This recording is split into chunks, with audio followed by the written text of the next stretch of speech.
立法議員梁慶庭被問及喺今次立法會會期裏面審議多項法案嘅時候，議員同議會之間產生唔少矛盾。梁慶庭認為，隨住立法工作成熟，表達意見時產生矛盾，實屬正常情況。劉靜報道。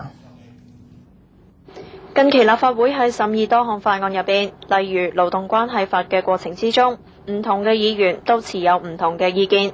立法議員梁慶庭認為，唔同階層表達意見嘅時候出現碰撞，屬於正常嘅議會文化。係喺整個立法工作當中，喺政府嘅角度，即係行政嘅角度，以至立法會嗰方面嚟講咧，係一個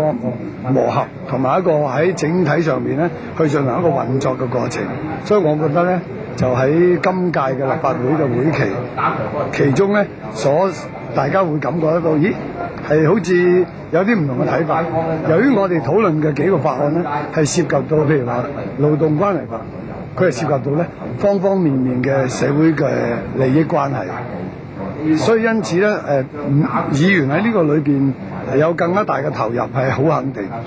梁慶庭認為，隨住立法工作嘅進一步成熟，呢一種情況會持續落去。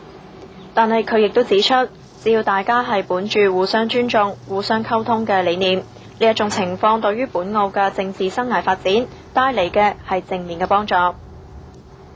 澳門電視台記者劉靜報道。